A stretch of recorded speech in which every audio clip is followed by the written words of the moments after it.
Hey, so first I want to start off with the people that are connected to the scandal are the victims, of course, and the good priests that have to work with these criminals who have stained their reputations. One of the priests that was the co-presider for my marriage ceremony, I love him so much.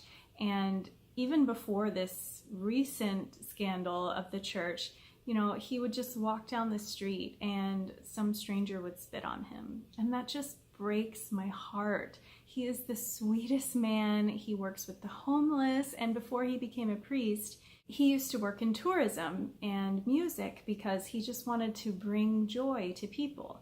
And he realized he was only bringing joy to people when they were on vacation, so a very small part of their lives. And he became a priest because he wanted to bring joy to their everyday life. And that is so beautiful. And that's just an example of the beautiful and holy priests that have been so deeply hurt by this scandal in the church. So I just have to start off with that the people that are truly connected to this scandal are the victims who have suffered so deeply. And these good priests, at least 96% of our priests are such good and holy men, and I just thank God for them.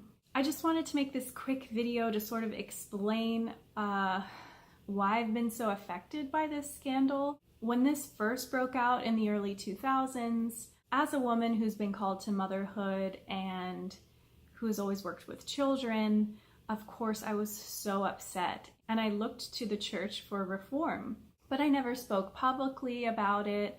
I wasn't that connected to it. Thankfully, the church has changed. There has been reform. You can check out my video below. The second half of the video, I cover Virtus and how children are protected in the church now, which is such a relief. This scandal has really affected me. That's why I took a break and posted some fun videos about chia pudding and my dog, because I lived in a big city for several years, and I worked for a big cathedral parish for several years. And ever since I moved from that city, I have been working, whenever a soprano is sick or something. If I'm in town, I can step in and work there. So I love this cathedral parish. And at that parish, one of these cardinals that definitely abused seminarians, he would often be a guest of honor. And I sang so many liturgies with him there. And I had no idea that he abused seminarians. And I've read stories of these seminarians. Some went through and became priests. Some, the abuse was just too much and they left. And it's just so heartbreaking. In addition to that cardinal, there's another cardinal who I sang so many liturgies for, and we catered to him.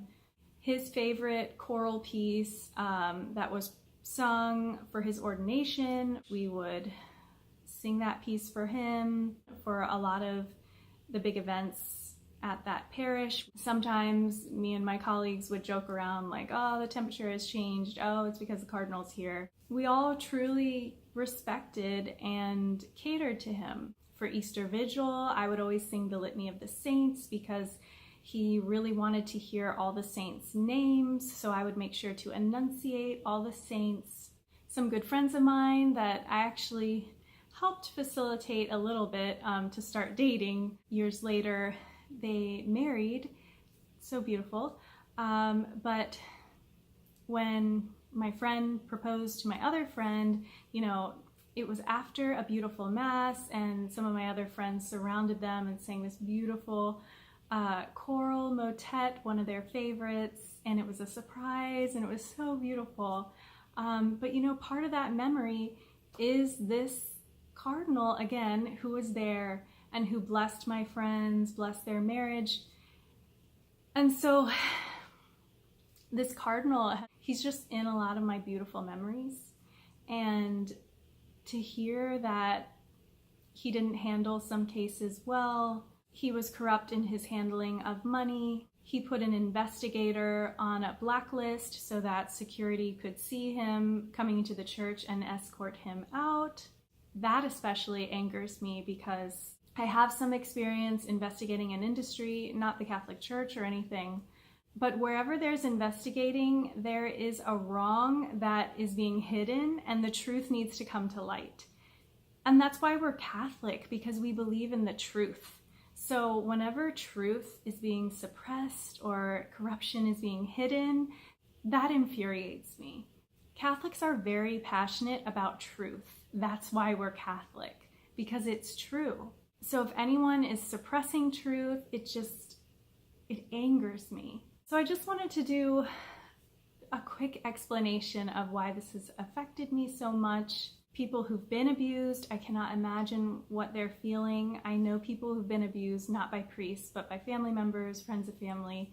And it's so traumatic. It affects their whole life. And again, the good priests, so many good priests that have to deal with this. So I'm offering up acts of reparation and praying that Christ cleanses his church, that we can get rid of the corruption. And if the Catholic Church can do it, maybe other institutions can do it. Definitely click my sexual abuse video below. Below that video, I have a lot of links about sexual abuse and how it's just so prevalent in all of society, and there are great organizations out there working to eradicate it. So I don't really plan to talk about the scandal anymore on my channel, but I am constantly keeping updated and reading. I'm not quick to say, oh, this person needs to resign, but at the same time, I'm not keeping my head in the sand. I'm staying updated, and we'll see. You know, some leaders in the church have hard, incriminating evidence against them, and some leaders in the church don't right now. So we'll see what comes up.